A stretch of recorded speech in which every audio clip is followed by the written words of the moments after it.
Hello YouTubers, welcome back to some more Dominions 5. We are doing our 1v1 with Agartha versus Ulm. We are in turn 27. And we are getting to the point where Agartha gets really good, I think. We have cast Ulm Conclave. It may be a little too late, but this is pretty cool. So we have that and Ruark's Pact being cast. We found a magic site, very nice. It is a leper fence, sounds like a death site. But let's check the battles first. We are attacking in neutral province. Still trying to just grab some land where we can. This is a good old indie troops versus indie troops, and then backed up by some Agarthan heavy troops. Defenders of the halls.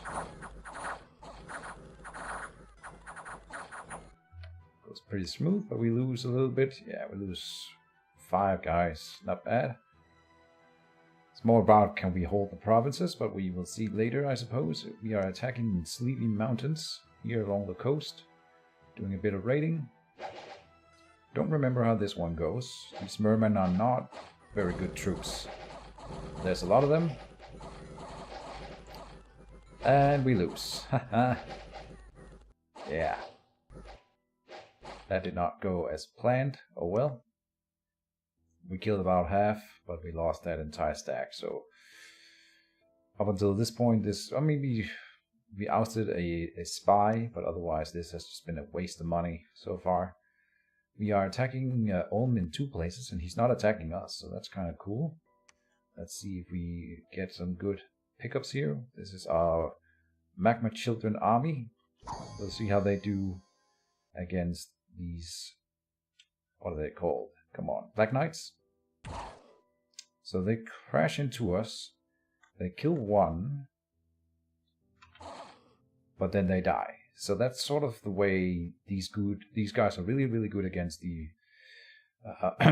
the Ulm troops, because they hit the entire square in one go. Area effect 1. They don't have to roll to hit, and they do armor piercing 15 damage. So that is against, now we don't have them, but they have 23 armor, so it's halved, meaning it'll be 23 halved is like 12, so they do a lot more damage than I think they would. We get like 6, 7, 9, this is 8 and 13 I think, and then we have an 11 here, so I don't know why they're doing that much more.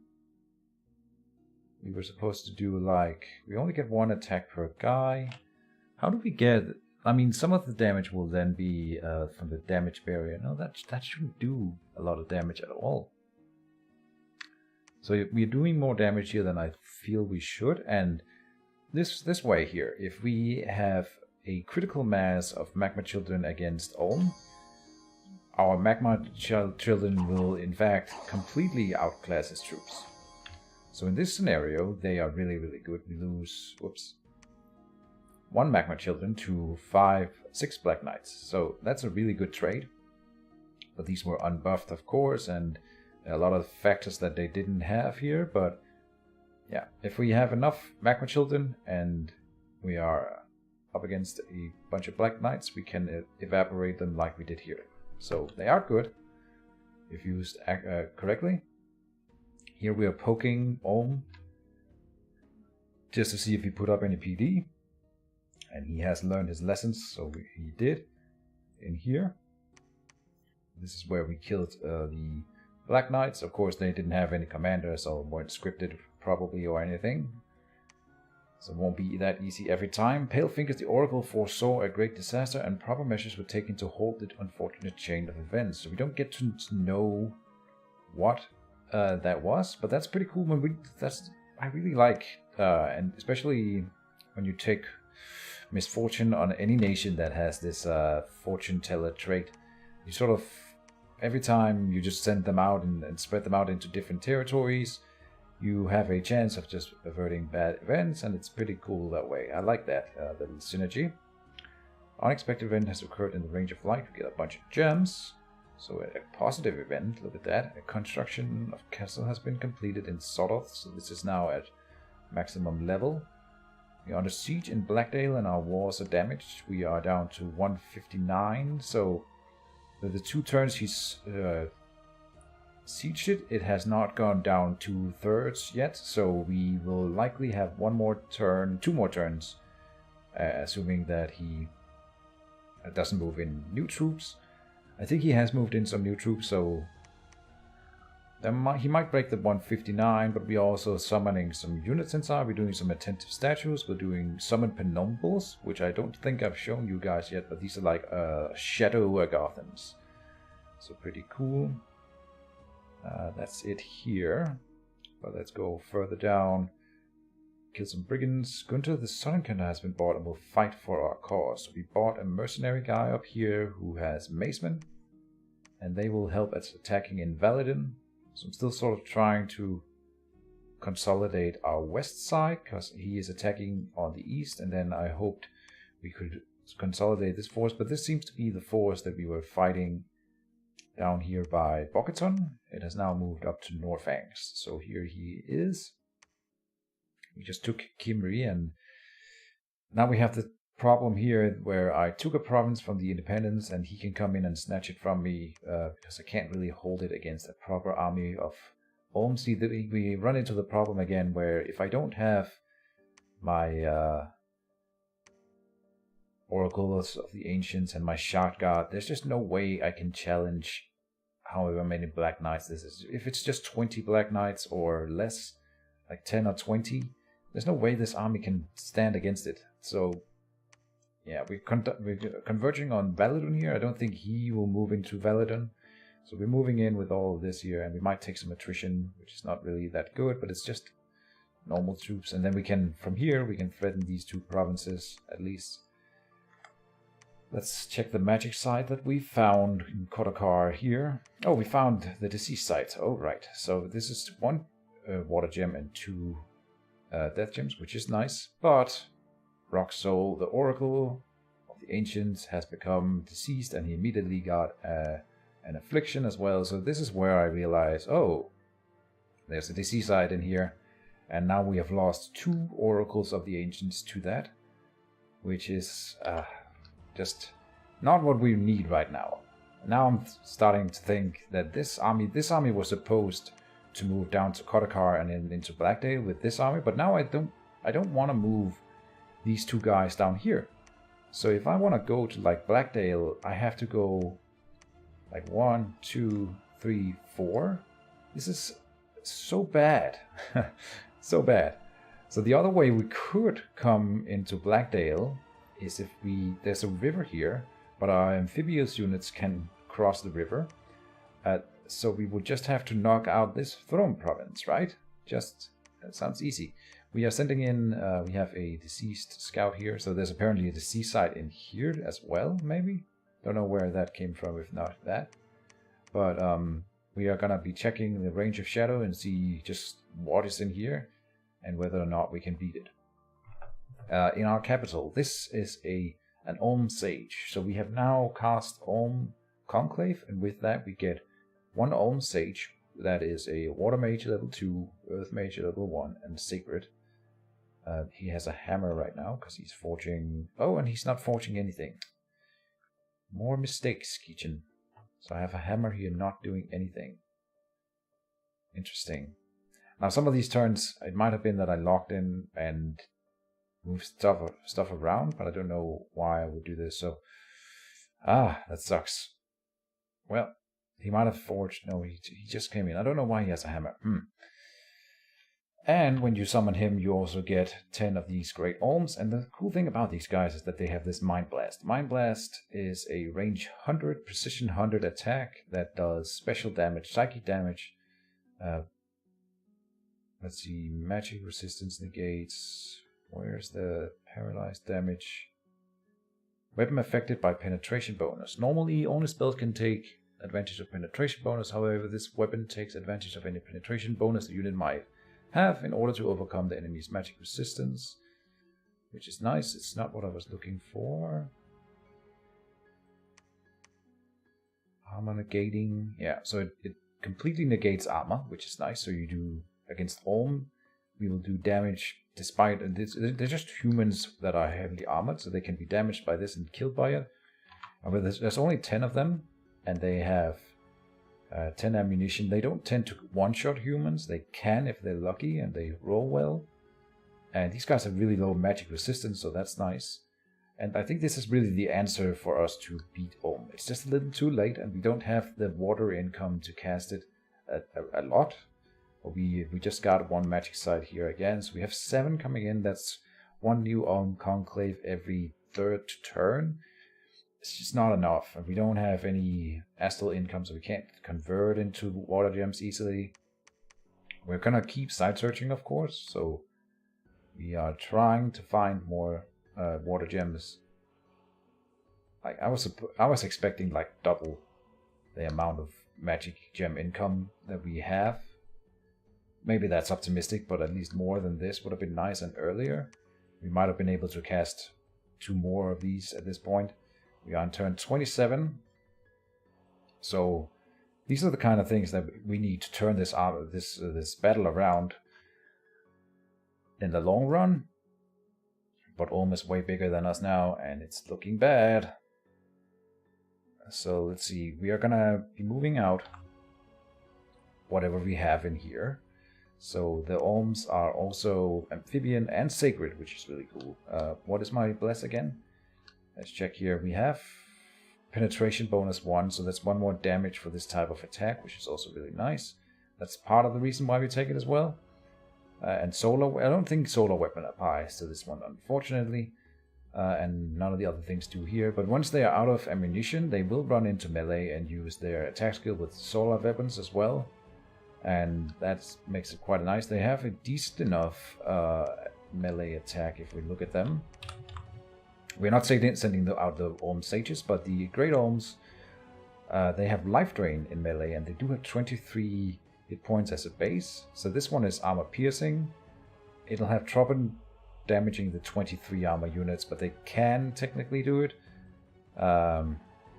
Less than 50% of the time they'll do it. I'm gonna turn down the sound a little bit here. Excuse me.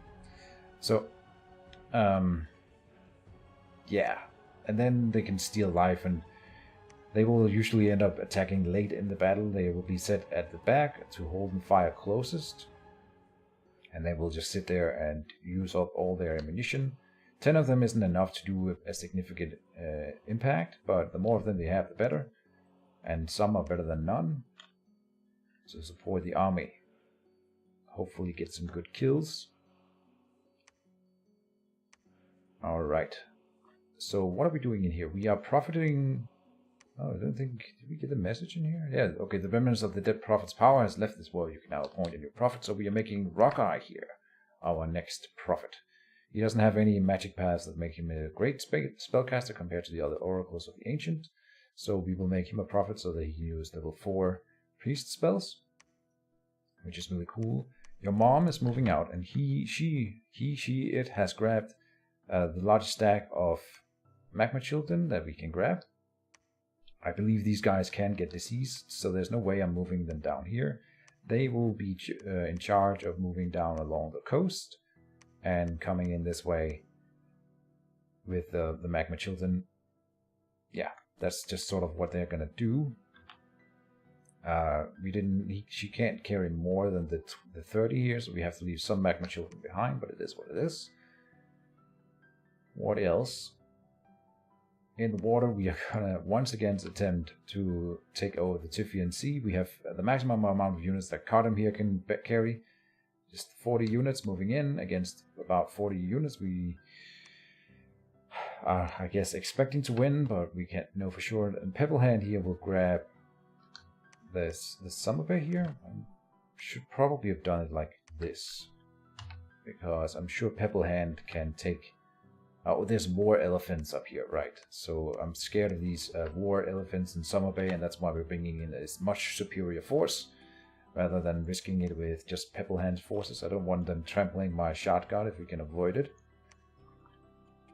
Searching here. We have now started to build the palisades in Green Harbor out here. Has high income, and it's going to be hard for Olm to reach it. Anything else? No. Let's see what we're doing. We're doing Ruach's Pact, and then Deepborn here. It was probably supposed to be forging something, but isn't. We're forging a Girdle of Might up here. That's good for some reinvigoration. And in here we are, like I said, we are casting some summons to boost our defense in here. And I feel like we're just sort of casting our death throes at this point. We might, like, if we win a major battle here in Blackdale, which is what I'm hoping to do, we might be able to turn this war around. And I think if I had been able to unite both of my forces here in Kodokar, do a proper defense, and then move into Blackdale, together with everything we have in here, just moving out, we might have been able to do some trickery and destroy him in Blackdale and win the war. But, like, he has 180 units in here, so it's not like a given. And I can't justify moving through Kodokar. So I've taken away Roxol's items. He had all these items. I'm just giving it to a scout, and he will move them up here. And then he will move across the river down in here with this stack and do some raiding behind him to cut him off in Blackdale. He will still be getting income this way up here, but this would be cut off reinforcements, maybe make him want to move away from Blackdale. That's my thinking. Up here we are building a new army. It's just these defenders of the horse aren't really good enough. I should have maybe focused harder on troglodyte slaves. I still didn't really understand the whole trample thing, but I think they might have been a good answer for Ulm if you cast like Iron Warriors on them. In terms of research, we are now moving up alteration so that we can start doing these stone skin. I want iron skin, and I would like Iron Warriors, but we're far away. We're so behind in research in this game. I'm sure Ulm is far ahead. We don't see anything new down in his lands from here. But yeah, let's jump into the next turn. I think I've shown what we have to see here. Yes, so let's go into it. Turn 28 is what we're looking for. Boom.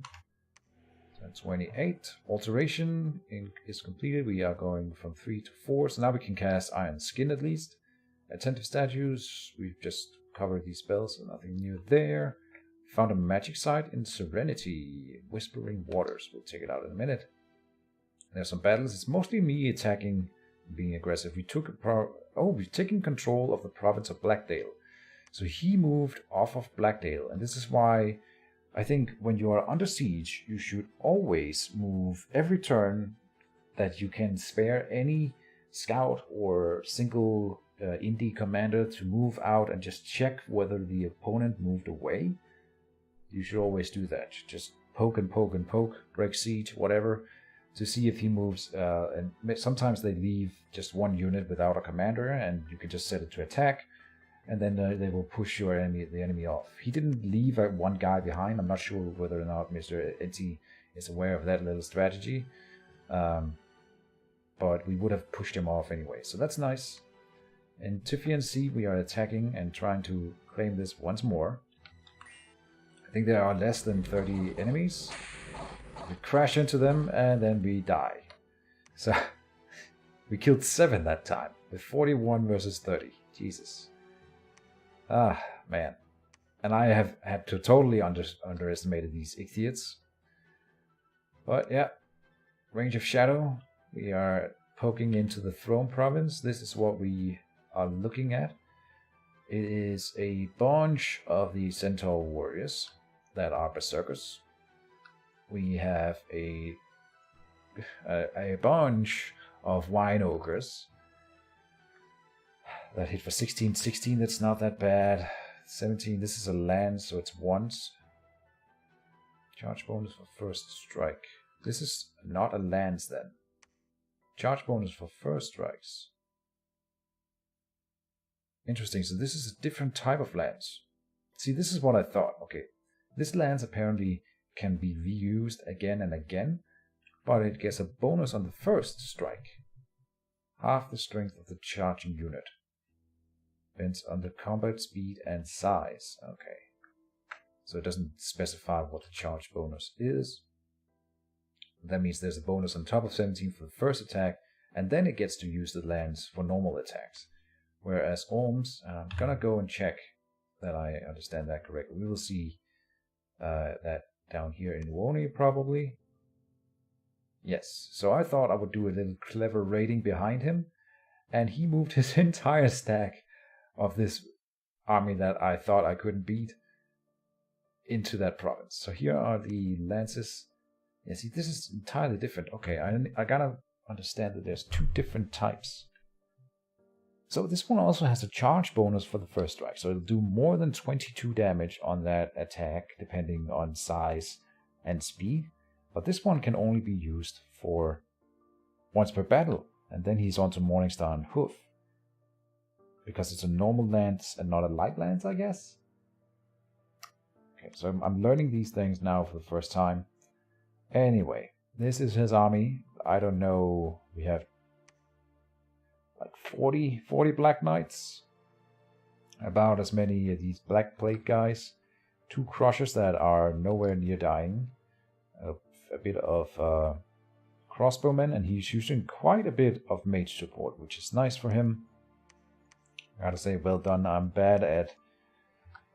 I want my guys to research, and these guys, they could have been researching for a long time, where they have been attacking me instead, but it's winning him the battles for sure, or at least causing him to take a lot less losses, so it's probably totally worth it. I just still have trouble from my own play to wrap my mind around not doing economy plays with the mages that I recruit. On our side, we have about 20 Shard Guard and then a bunch of defenders of the halls, but this army, in size, it is half, and we know that the quality of our troops, except for the Shard Guard, are inferior to everything that he has. So let's see what he's doing here. I don't think it's anything surprising. They will do summon Earth Power. There's an important thing going down here, though. Blessing. We now see Orm's Blessing, and I don't know that I've seen it before. And this, I think, is really interesting. There are no bless effects in here, and I looked at that when we saw it. We must have seen it earlier with the Prophet, but I don't think I clicked on it for you guys. No bless effects at all, which tells us that Richard, the god, does not have 4 in any magic path, and he was probably... I think he told me that it was an Awake Pretender, so we can say that. It started on the board, and he has good scales, but then really low in every magic path. And he hasn't given me the exact stats of it. I guess you can see those in his videos. But it's like, it cannot be above 3 in any of them. I'm expecting like 1 or 2 in every magic path. Alright, so on our side, Roxol, yeah, he's this deceased guy. This is gonna be a disaster. Just a slaughter. And he's now doing these, what are they called? What are they called? Legions of Steel.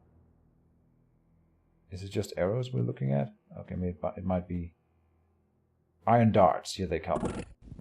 So on top of these arbalests, they are not crossbows. I mean, arbalests are crossbows, but they're like big crossbows. They only attack once per 3 rounds instead of once per 2 rounds for normal crossbows, but then they have the increased attacks and everything. Once buffed up, they get to protection 20, is that right? Yeah. And we get 26 on the normal units. We are not casting Legions of Steel to cover our entire army like he is. And we are not even as good as his as a base. Now we get these Iron Darts. So on top of the crossbows, the Iron Darts are now coming in. Those are little attack spells that is nation specific to Orm. And they are about as good as crossbow bolts. So we are being peddled with arrows and Iron Darts while we are advancing. We get some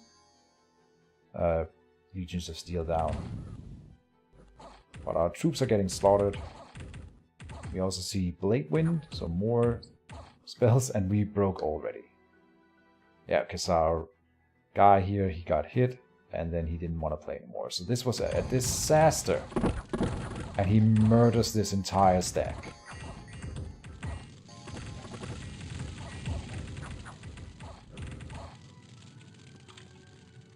And if we thought we were losing the war, this does not help. He lost the Black Lord, that's nice. And 8 Black Knights. Even in the short clash that we had, we managed to kill a few guys. And we only killed 7, so it's actually friendly fire, a lot of it. But, man, the point is that if they just stayed in melee, we would have killed more at least. But we get absolutely butchered. 28 shard guards, which is like 5 turns of capital or only sacred recruitments just gone. A disaster.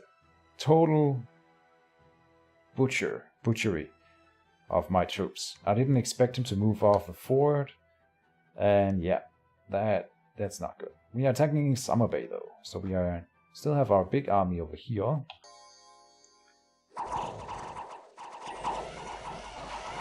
And the elephants, they don't manage to do anything. I was very scared of these elephants, but turned out to be a non-issue. As soon as they touch the shard guards, they just get wrecked. So that's nice. In Neotha, we are being attacked.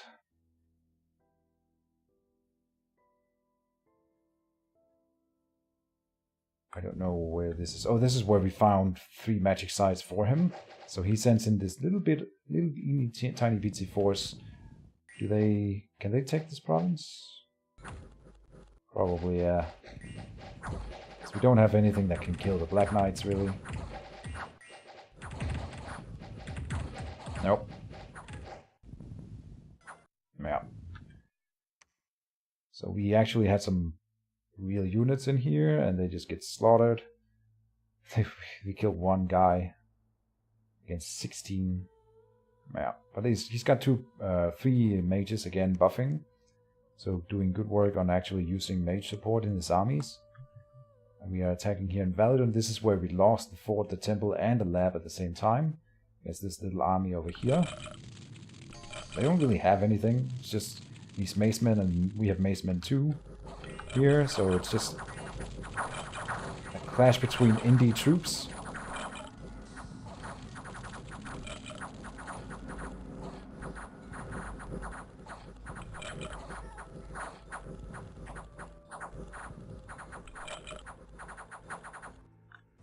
Despite them having this rather good scatter spammer, our troops actually pulled through here. We had 96 and we only lost 18. These defenders of the halls are not bad at all. And we had heavy infantry and mason. Yeah, they perform well enough against stuff that isn't Ulm's invulnerable troops. So in Grain Coast we lose some taxes, and in Summer Bay we lose some taxes. Great. Proclamation from Agartha. Yeah. Let's see that magic site that we found. That's here. Whispering Waters, another water gem, and that's really important for more Ulm production.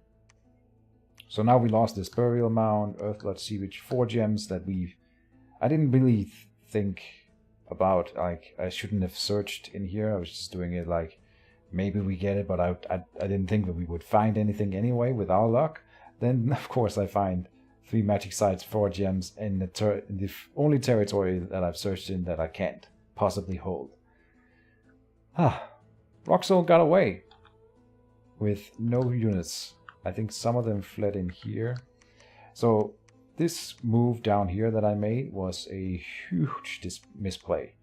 I should have, of course, realized that this army was way too valuable last turn, and then moved it back up to Pluma's Forest to consolidate with the troops that we have up here. Just realized that Roxol here would die, and I think I made that move because I'm like, oh, he's dying anyway, let's just make the move. It was a bad play.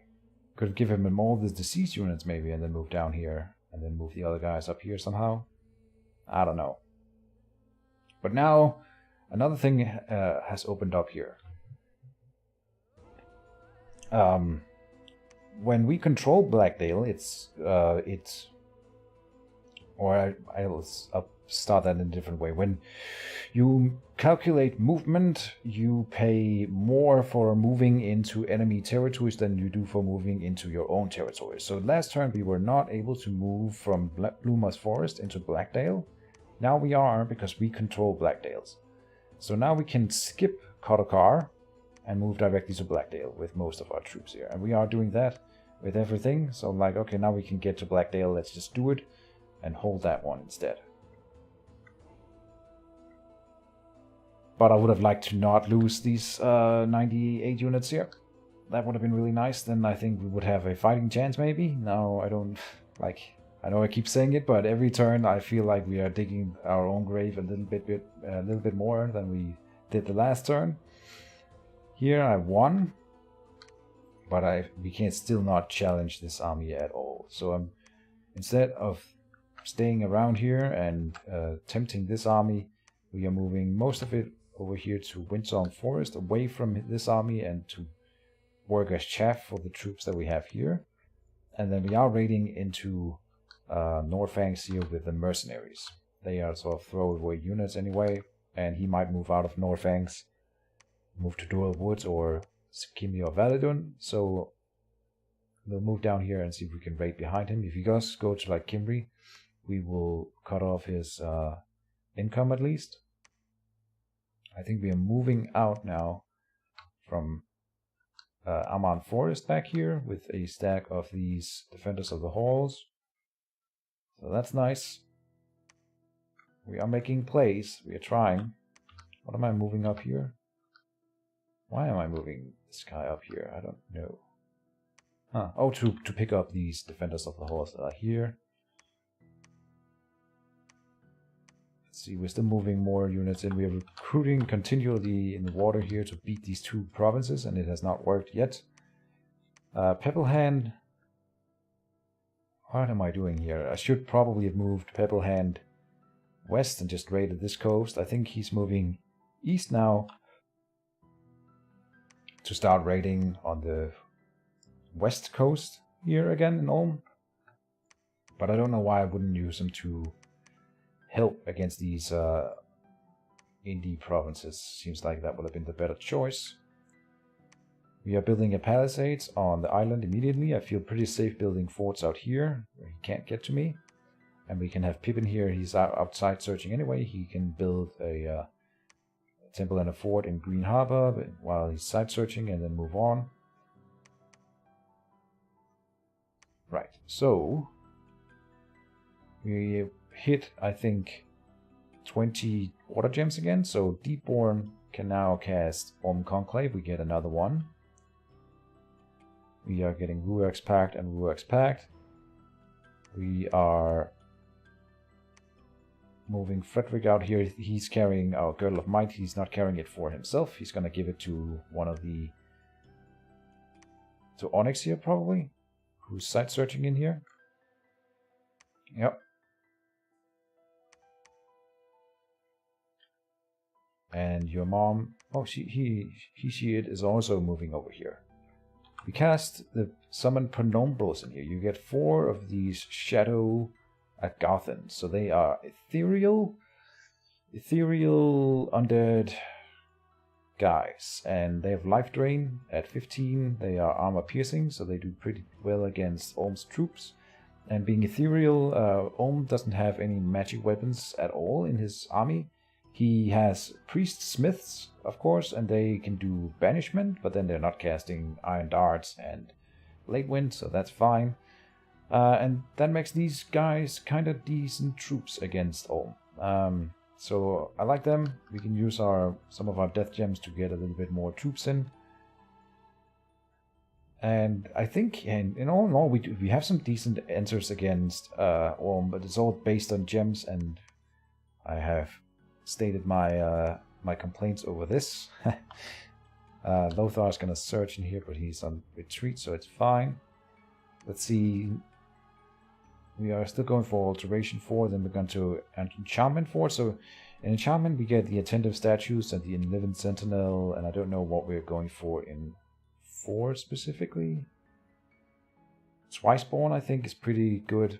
There's a special twice-born for Oracles of the Ancient when that's sort of the whole gimmick, is getting twice-born then dying.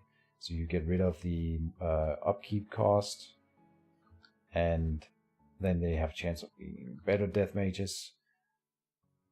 But we don't have the actual gem income to support it, of course, but we are still side searching with Pale Fingers here. We're getting up in Earth gems. Like, we can do so many things with Death, Earth, and Water gems, and Fire gems. And we're side searching for these specific gems, and we haven't gotten what we need. But we're not giving up. We are gonna keep on trucking. Let's see, it's turn 28 here. Yeah. Let's see. We have a hammer that we aren't using. That's also a mistake. Can't believe I'm misplaying. I feel like I didn't misplay my hammers like this at all when we were playing, but maybe we were just playing so fast that I didn't do it properly, or I have been logging into the turns and done things. That just makes no sense to me. I don't know why I wouldn't give like this guy a hammer and forge a Girdle of Might. Is it because we are breaking in research? No, we aren't hitting anything specific with that small difference. I don't know. That makes no sense that I wouldn't get another Girdle of Might. Or like a hit piece or something instead of not using the hammer for one turn. Oh well. Ruark's Pact, Enclave is nice. More of all of these things, and nothing here though. But we are still struggling, and we are still expanding in the water. I think we have a chance of doing something. We are also in turn 28, so it's about, let's see, it's turn 36 is year 3, and so that will be when our god, the Pillar of Righteous Flame, finally arrives, and that may be something that we can do something with. We will see.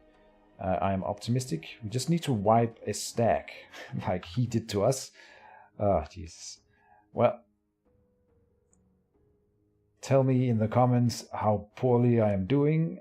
I like playing Agartha, and I'm still learning playing Agartha as we're playing here. I think I will do some things, not a lot of things different when I play it again. I've definitely made some major play mistakes, and I've underestimated Ohm and the player NT 100 times during this playthrough, and that's something I need to work on. I also need to use Mage Port more in a different way, and I need to recruit more Golem Crafters to use as actual battle mages and have them run around with the Oracles of the Ancients, because if we had 2 Golem Crafters standing next to this Oracle of the Ancient, then it might have been different. They wouldn't have run away as easily. We could also cast what's it called, Legions of Steel on all of the guys, and once we need to get Strength of Giants as well and cast that on everyone. So like 2 or 3 Golem Crafters, maybe let's say 2 Golem Crafters per Oracle of the Ancient, which make pretty much sense, and it wouldn't have been impossible to get, and I think it would have made a major difference in our expansions and our initial fights against Orm. So that's something to do for the next time I'm playing Agartha. I really like the nation, and I really like all the different monster units. I really like the Magma Children and the Orm Conclaves. Pretty cool. All the statues. They have so many cool things.